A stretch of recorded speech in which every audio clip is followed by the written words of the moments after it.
할렐루야, 할렐루야. 네, 5월 23일 목요 새벽 예배 주님의 전으로 나오신 모든 성도님들을 예수님 이름으로 환영하고 또 축복합니다. 저희들 어떤 상황 속에서도 택하신 백성은 반드시 하나님께서 승리와 그 구원의 은혜로 돌봐주시는 것을 저희가 기억하고 하나님께만 우리가 나아가고 신뢰하며 나가는 저희들 모두가 되기를 소망합니다. 우리 시간 우리의 피난처 되시며 영원한 승리 허락하시는 주님을 함께 찬양하며 나아갑시다.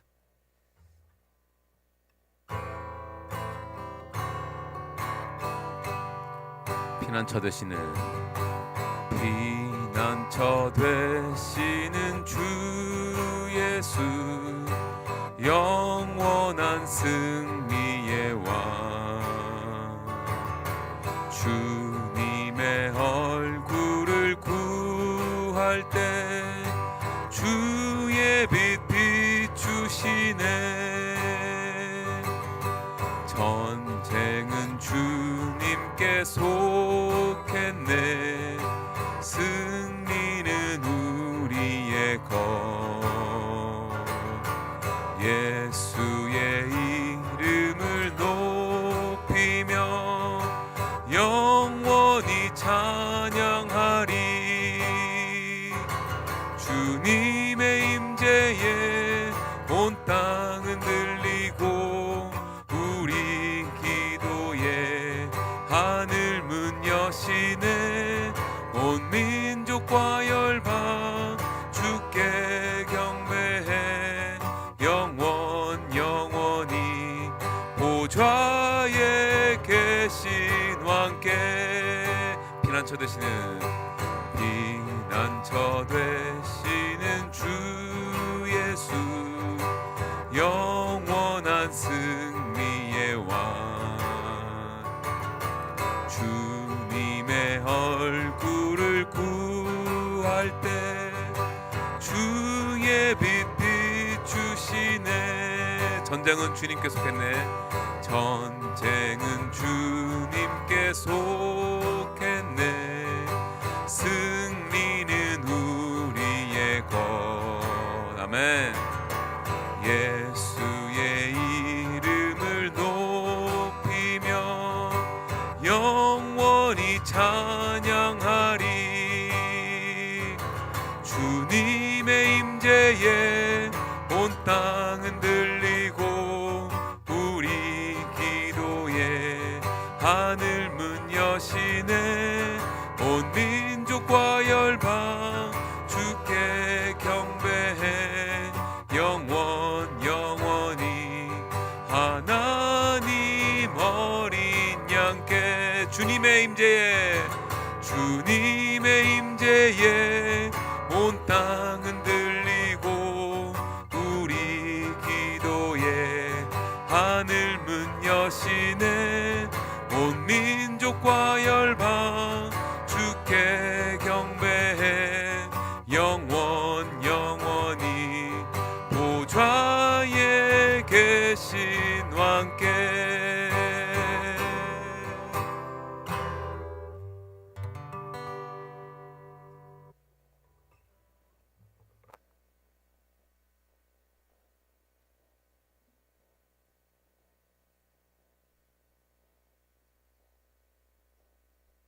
베풀어 주시고 주님의 말씀을 통하여 다시 한번 주께 나아가는 저희 모두가 되기를 원합니다.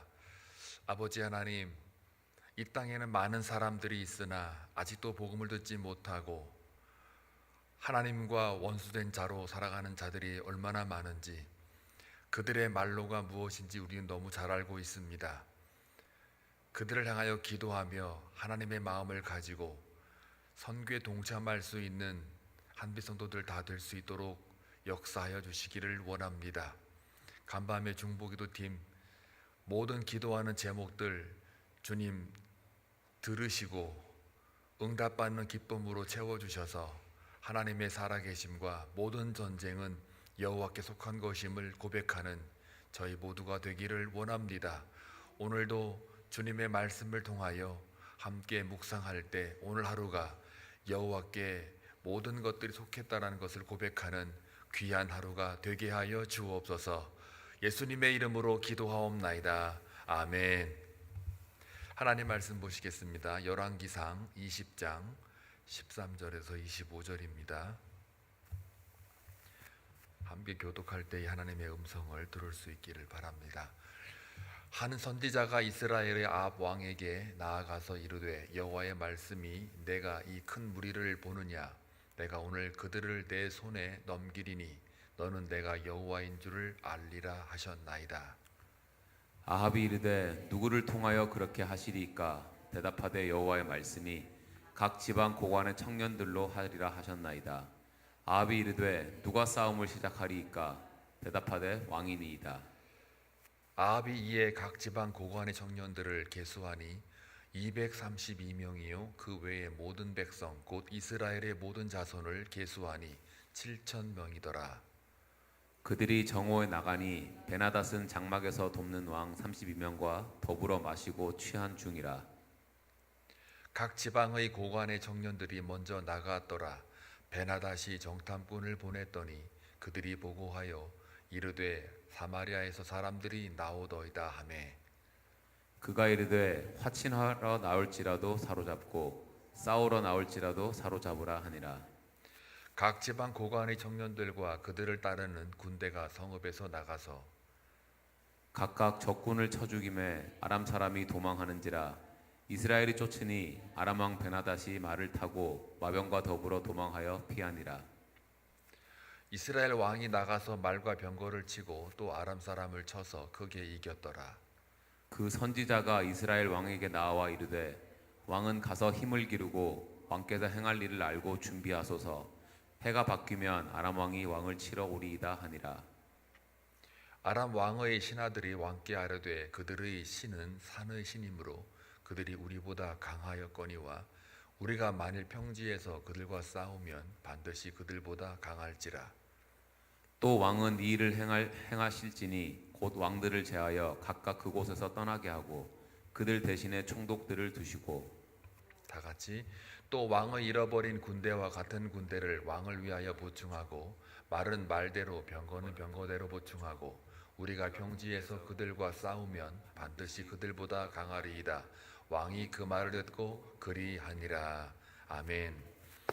어제에 이어서 오늘의 본문의 내용이 이어지고 있습니다. 베나닷 아람 왕이죠. 그리고 그 주변 소국들인데 32명의 왕들이 끌고 있는 군인들을 전부 다 모아서 연합군을 형성합니다. 그리고 이스라엘을 이제 으름장을 놓으면서 진영을 갖춰서 전투태세를 벌이고 있는 그런 장면인데요. 그 전에 우리가 어제 묵상했던 바와 같이 그렇게 으름장을 놓으면서 요구하는 게 있었죠. 내 아내와 내 자녀들 다 내 것이다.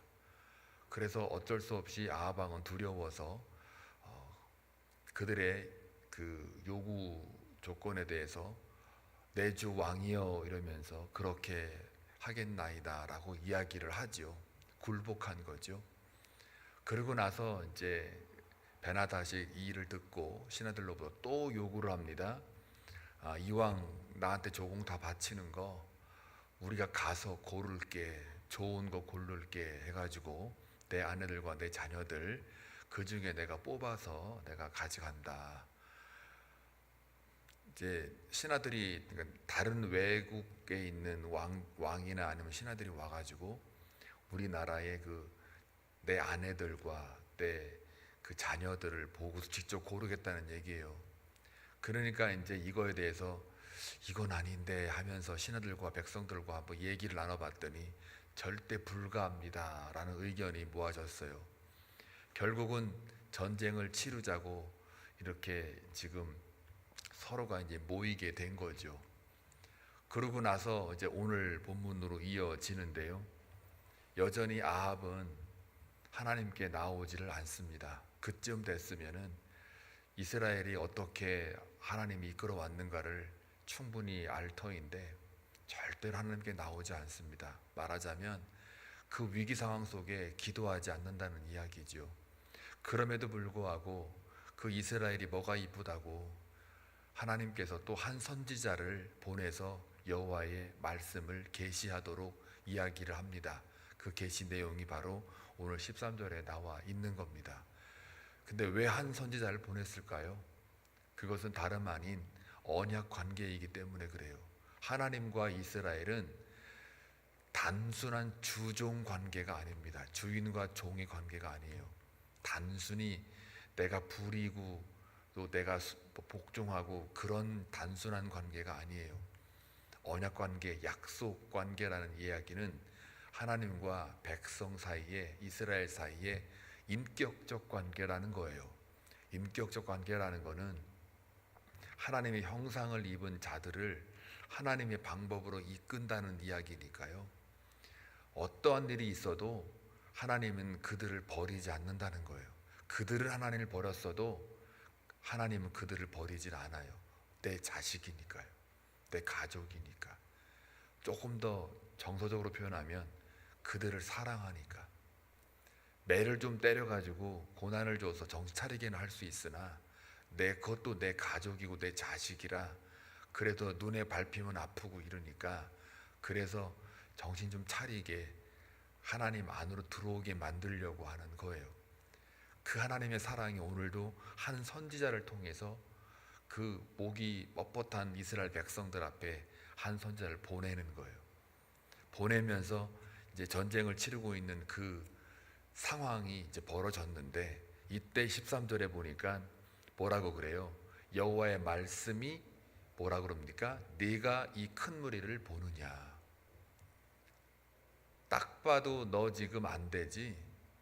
이 벌써 32명의 왕과 베나닷이 아람 왕이에요. 그 당시에 강대국인데 이들이 이끄는 군사와 여러 가지 마병이나 병거들이 너무 크니까 하나님 말씀이 아예 선지자를 통해서 아합 왕이 이렇게 말하는 거예요. 이 큰 무리 봤냐?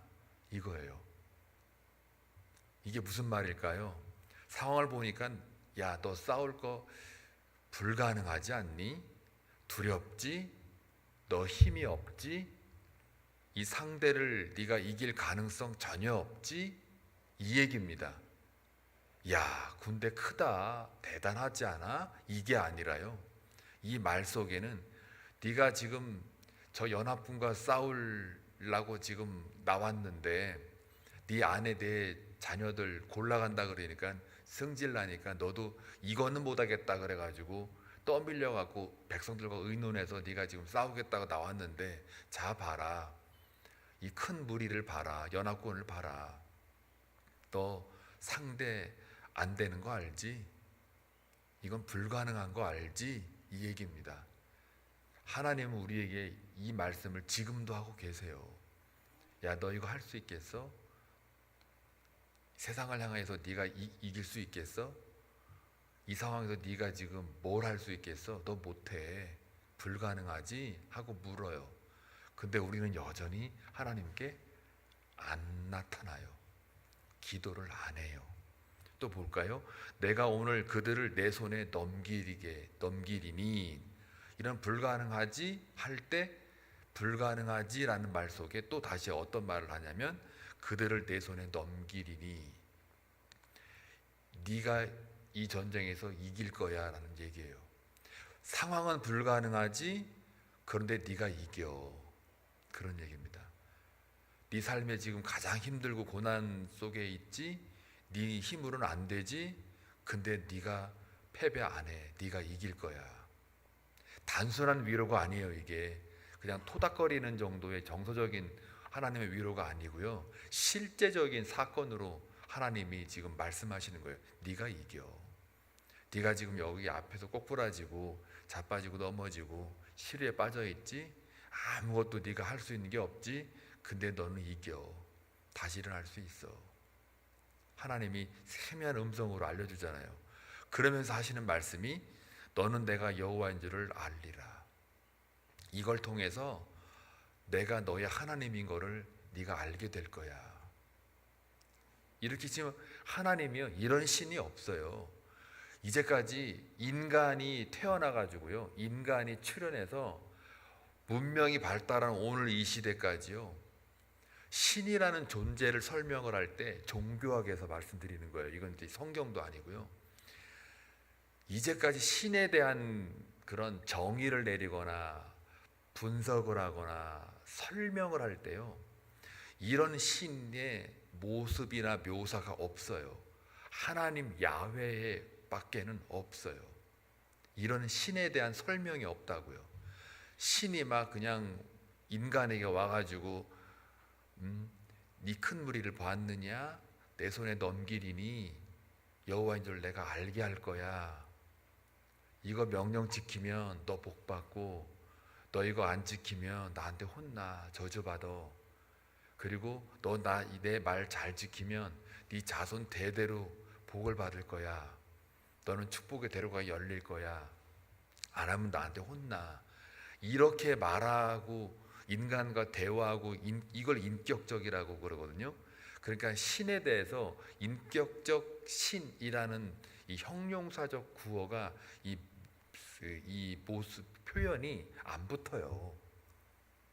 제가 종교를 가르치고 있지만요, 학교에서 없어요. 진짜 없어요. 저는 오히려 그래서 성경도 저에게 감동을 줬지만 이 종교학을, 이렇게 종교학 개론 같은 거를 가르치면서 제가 느끼는 거예요. 직접 깨닫는 거예요. 그 분야의 전문가로서 깨닫는 거예요. 신에 대한 묘사가 이렇게 없다니까요. 성경밖에 없어요. 진짜 그것도 희한해요. 아주 희한해요. 신이면 신이고요, 사람은 사람인데 이게 다 구별되어 있거든요. 유일신을 섬기는 알라, 이슬람교도요, 신은 신이에요. 절대 범접할 수 없는 관계예요, 이게. 그래서 그냥 신이 말하면 그게 선이고, 말하지 않는 거 하면 다 악이에요. 그냥 거기서 딱 끝나요. 거기서 뭐 이렇게 하면 복을 주고 저렇게 하면 저주를 주고, 이런 관계적인 게 아예 없어요.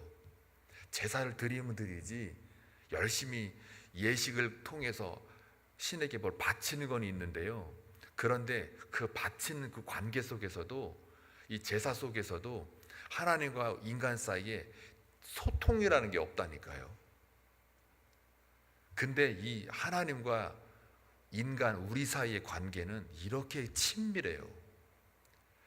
뭔가 마치 보이는 것처럼, 내 눈에 보이는 아버지와 아들, 어머니와 딸, 뭐 그런 부모와 자녀 관계에서 이렇게 느껴지는 정서적인 게 있어요. 이걸 인격적 하나님이라고 우리가 부르는 거예요. 이게 말로 인격적 하나님이라고 부르는데, 그 인격성이라는 게 그렇게 고귀해요. 신의 입장에서 볼 때는 말이 안 되는 거거든요. 영원한 하나님이라는 영원성이 이 시공에 갇혀있는 인간에게 인격성이 들어간다는 것 자체가 벌써 신이 신다움을 깎아내리는 거거든요. 이게 신은 신이거든요. 이게 말로 이렇게 높은 경지라는 말도 쓸 수가 없어요. 너무 높아서, 인신론적 거리가 너무 멀어서요, 이게 상상도 못하는 거예요.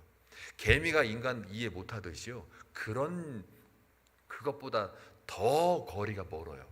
상상할 수 없는 거예요. 근데 상상할 수 있게, 하나님을 생각할 수 있게 우리에게 뭘 줘요? 믿음을 주고 성령이 우리를 갖다가 하나님을 생각하게 하고 묵상하게 한다는 것 자체가 이게 엄청난 복이에요. 이 한 구절 13절 14절을 이렇게 읽으면서도 저는 막 이게 눈물이 막 나요. 어떻게 하나님 이럴 수 있을까요? 지금도 우리가 사는 삶 속에 하나님은 우리한테 늘 세미한 음성으로 이렇게 다가오시는 거예요. 바람으로, 불로, 지진으로, 그게 하나님의 임재를 상징하시는 건데, 그걸 통해서도 나타나지만, 그러나 우리한테는 그렇게 세미한 음성으로, 말씀으로 나타나요. 하나님의 생명의 말씀, 로고스로 나타나요. 그게 우리가 갖고 있는 성경, 기록된 하나님의 말씀이잖아요. 그 말씀을 가만히 읽어보면 그 속에서 하나님이 나한테 굉장히 가깝게, 생각보다 너무 가까워요. 그 신이라는 존재가 인간과 되게 먼데요. 원래는 상상할 수 없이 먼데, 우주보다 더 먼데도요, 이 말씀을 가만히 이렇게 깊이 묵상하면 그 어마어마한 그 하나님이, 신이 그 보잘것없는 인간에게, 나에게 가까이 있는 걸 느껴요. 그거를 느끼는 게 우리 성경 공동체 읽기의 아주 목적입니다. 그냥 막 듣고 오늘 하루 끝냈네, 이게 아니라요, 그 속에서 한 말씀 한마디 한마디가 정말 나한테 가까이 오고 싶어하고 내 옆에 계시는 그 하나님을 느끼도록 해주는 게 하나님의 말씀이에요. 근데 오늘 14절에 보니까 이렇게 나와 있잖아요. 아합이 이르되 누구를 통하여 하리이까? 전쟁 이기겠다고 해주셨는데 누구를 통하여 하지요? 그랬더니 각 지방 고관의 청년들을 불러 모아라. 근데 여기 청년들은 고관의 청년들이니까 때깔 좋고 밥 잘 먹고 사회적 지위가 있었고 굳은 일 안 해보고 그냥 막 지시만 하는 그런 젊은 애들이에요. 별로 그렇게 뭐 싸움을 한 번도 해본 적도 없는 그런 청년들을 긁어 모으라는 거예요. 싸움도 안 해본 고귀하게 자란 그런 애들 불러가지고 전쟁을 치르래요. 그리고 그럼 누가 이 싸움 시작하죠? 네가 해라. 네가 왕 되라. 왕이니까 네가 해라. 싸움 한 번도 안 한 젊은 애들 불러다 놓고 네가 왕해서 네가 왕이니까 네가 걔들 데리고 나가 싸워. 이 얘기하는 거예요. 말도 안 되죠. 말이 안 되는 거예요. 꼭 기드온 300명 모아가지고 네가 나가 싸워 하는 말랑 똑같은 말이에요. 그래서 오늘 15절에 보실래요? 아합이 이에 각 지방 고관의 청년들을 다 불러 한번 모아서 세봤어요. 몇 명이래요? 232명이에요. 232명. 그리고 그 외에 모든 백성, 이스라엘 모든 백성을 다 불러 모았어요. 싸울 수 있는 사람 7,000명. 토탈 7,232명. 대적하는 자는 베나닷 아람 왕이 이끄는 군대와 32명의 왕의 군대. 여러분, 한 왕당 군대가 몇 명 되겠어요? 여기는 나와 있지 않지만 최소한 몇 명은 넘을 거 아니에요. 최소한 10,000달이는 넘을 거 아니에요. 한 왕인데. 이스라엘 이거 조그마한 나라도 백성 불러 모았더니 7,000명에 232명인데 한 왕의, 그 당시 아람 왕의 강대국인데 플러스 32명의 왕이 연합군이 모아가지고 싸우는 거니까 이게 계란의 바위치기지 게임이 안 된단 말이에요. 그리고 우리는 고관의 청년들, 왜 하필이면 각 지방 고관이라 그랬을까요? 제가 말씀드린 대로 싸운 경험도 없고 그냥 잘 먹고 잘 살았던 애들이에요. 그런 청년들, 젊은 애들 232명 무장해가지고 뭐 무슨 그 아테네 아니면 그리스에 나오는 300용사처럼 진짜 잘 싸우는 정예부대 232명이면 또 이해가 가요. 고관의 청년들을 230명 불러다가 네가 왕이니까 네가 데리고 나가 싸워라. 그리고 백성들 7,000명 가지고 싸워라. 결국 상대가 안 되는 거예요. 그래서 16절에 보니까 뭐래요? 그들이 정오에 나가니 베나닷은 장막에서 돕는 왕 32명과 모였다는 거예요. 더불어 마시고 취한 중이라. 전쟁 중에 이게 대치 상황인데 이쪽은 7,232명, 쌈도 못하는 232명에다가 나머지 오합지졸 같은 백성 7,000명. 얘네가 봐도 웃기는 거죠 이게. 그러니까 뭐한대 얘네들이 놀고 먹는 거예요. 야, 싸움하는 게 이게 쟤들이 아이고 안 되겠다 우리 먹고 놀자 이래갖고 술판 버리고 있어요. 왕 32명과 베나닷이 전쟁 이렇게 대치 상황이면 긴장이 있어야 되잖아요. 전쟁이면 최소한. 근데 자기네끼리 술판 버리고 있어요. 먹고 더불어 마시고 취하는 중이래. 이게 전쟁인지 축제인지 알 수가 없어요. 그만큼 뭐라는 거예요 이게. 이스라엘 군대를 보니 아이고야 니들 야 까분다 까불어 엄청 얕잡아 보는 거예요 지금. 그러니까 취하지. 취해도 너는 이긴다 이거예요. 그래서 17절 보니까 각 지방의 고관의 청년들이 먼저 나갔더라. 먼저 나갔어요. 먼저 치러 나갔단 말이에요. 베나닷이 정탐꾼을 보냈더니 그들이 보고하여 이르되 사마리아에서 사람들이 나오더이다. 군대가 쳐들어왔어 이 말도 아니고요. 그냥 사람들이 나오더이다요. 그냥 평민들이 지금 우리한테 싸우려고 나오는데요. 어떡할까요? 그러니까 이 말이 참 기분 나쁜 말인데 보세요. 그가 이르되 화친하러 나올지라도 사로잡고 싸우러 나올지라도 사로잡아라. 공격하러 나아가는 그 모습이 워낙 보잘것 없으니까 쟤네들이 싸우러 와도 그냥 잡아와. 쟤들이 화친하자고 이렇게 뭐 대화하자고 와도 그냥 잡아와. 이게 뭡니까? 엄청 얕잡아 보는 거죠. 쟤들은 싸울 상대가 아니기 때문에 그냥 잡아와 이거예요. 그리고 이제 19절 20절을 보니까 전쟁에 이겼다고 나와 있어요. 각 지방 각각 적군을 쳐 죽임에 아람 사람이 도망하는지라. 잡아오라 그랬는데 도망을 가고, 이스라엘 쫓으니 아람 왕 베나닷이 말을 타고 마병과 더불어 도망하여 피하니라. 그 어마어마한 군대가 도망가요. 이걸 보고서 여호와의 하나님이 승리를 알게 하셨어요. 근데 여기 아쉬운 게 뭐냐면, 이거 보고서 여호와께 돌아왔다, 여호와께 감사했다, 이 전쟁은 여호와께 속한 것이니 하나님 감사합니다, 이렇게 기도하는 사람이 하나도 없어요. 얄미워가지고 제가 그냥 한 놈도 없어요. 한 놈도. 이렇게 고상하게 하면은 그냥 이게 그냥 거룩한 하나님의 말씀으로만 들리시는데요, 한 놈도 없어요.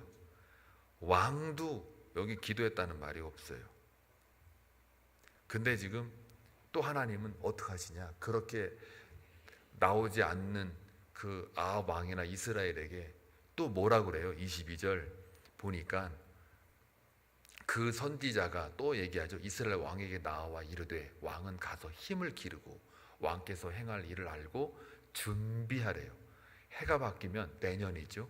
내년, 올해 말고 내년에 아람 왕이 또 당신을 치러 옵니다. 그러니 준비하세요라는 얘기예요. 그럼 이쯤 됐으면 네 알겠습니다, 뭐 기도로 준비하든 뭐 하나님을 잘 섬기고 돌아온다든지 뭐 그런 말이 있어야 되는데 그런 말이 없어요. 그냥 아합 왕은 그냥 처음부터 끝까지 죽을 때까지 악한 왕이에요. 그것도 그냥 악한 왕이 아니라 제일 악한 왕. 그래서 아합 왕에 대해서 북이스라엘 그 열왕기 상에 보면 제일 길어요. 이 사람의 그 기록이 제일 길어요. 워낙 이게 하나님과 이 관계 속에서 하나님을 나타내는 이런 모습 속에 이런 왕이 있다라는 것을 말해주고 있는 거예요. 아합이 누구라고요? 저와 여러분일 수 있단 말이에요. 그렇게 도와주고 그렇게 세미한 음성으로 얘기를 해도, 그렇게 고난을 줘가지고 돌아오라고 그렇게 얘기를 해도, 예배를 그렇게 잘 드리라고 그래도, 영과 진리로 예배할지라 말로는 기도는 그냥 뻗쩍나게 하는데 안 해요. 기도의 중요성도 얘기를 해도 말로는 하는데 정작 기도를 안 해요. 진짜 기도 안 해요. 그러니까 이걸 보면서 하나님이 계속 또 선지자를 통해 가지고 또 말하잖아요. 내년에 준비해라, 쳐들어온다. 이렇게 하면서 이제 이 다른 23절에 보니까 얘네들이 이제 헷갈린 거예요. 아니 우리가 왜 졌지? 술판 버릴 정도로 전쟁에 대해서 장담을 했던 이 사람들이 이제 분석할 거 아닙니까? 전쟁이 왜 졌는지, 우리가 왜 졌지? 헷갈리는 거예요. 하고 결론 내린 게 뭐냐, 고대 전쟁은 신과의 신의 전쟁이잖아요. 근데 그 싸웠던 전쟁터가 산이었던 모양이에요. 산. 그러니까 이스라엘 백성들이 섬기는 신은 산에 있는 신이구나, 그래서 우리가 졌네, 이렇게 된 거예요. 가만히 보니까 예루살렘도 시온산, 북이스라엘도 세겜산, 전부 산이네. 그래서 이스라엘 백성이나 남유다나 저 히브리인들이 섬기는 신은 산에 있는 산신이구나. 그러니까 산당을 만들어 가지고 거기서 제사를 드리는구나. 그러면은 고대 전쟁은 신과 신들의 전쟁이라 그랬어요. 그러면은 저 신이 힘이 없게 하려면 산에서 전쟁하는 게 아니라 평지에서 전쟁하면 우리가 이기겠네 하고 작전을 그렇게 짜는 거예요. 그래서 자기들끼리 뭐라 그러느냐, 25절에 보니까 병거는 병거대로, 말은 말대로 다 모아가지고 내년에 싸울 때 평지에서 싸우자. 그럼 반드시 그들보다 우리가 어떻게 해요? 강하리이다. 그러면서 베나닷의 말을 듣고 그 나머지 그 왕들이나 사람들이 그 말을 듣고 그리하니라. 이렇게 오늘 끝납니다. 세상은 그래요. 세상은 하나님이 누구지도 몰라요. 그냥 잠깐 벌어지고 있는 그 상황을 보고서 하나님이 저러는 신이네 이렇게 협소하게 자기들의 규정으로 이렇게 묘사할 수밖에 없어요. 근데 그 크신 하나님의 사랑과 은혜는 말로 형용을 못하는 겁니다. 저들은 그냥 산에 싸웠으니까 우리가 졌다라고 하는 그 모습 속에 그 여호와가 참된 신이라는 것을 모르는 거죠. 세상은 그럴 수 있죠. 그래서 그들은 경배할 수도 없고 그냥 나름 분석을 한 거죠. 분석해봤자 하나님을 제대로 분석한 게 아니죠. 그런데 여전히 여기는 뭐가 없어요. 아합이나 이스라엘 백성이 하나님 여호와께 나와 예배하며 감사하며 하나님께 돌아온다 이 말이 없어요.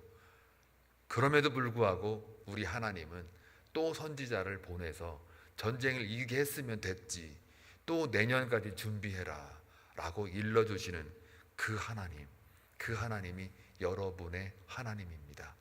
여러분이 불순종해서 또 하나님을 떠나고 또 게을러서 말씀 제대로 파악하지 못해서 하나님 뜻을 분별하지 못한 그런 어리석음에 떨어져도 또 하나님은 사람을 통해서 상황을 통해서 또 기록된 하나님의 말씀을 통해서 끊임없이 아합 왕과 이스라엘에게 또 선지자를 보내서 내년도 준비해라 라고 또 일러주는 그 세밀하고 친밀하고 그렇게 잘 챙겨주는 그 아버지 같은 따뜻한 어머니 같은 그러한 존재로 우리에게 다가오고 있다는 거예요.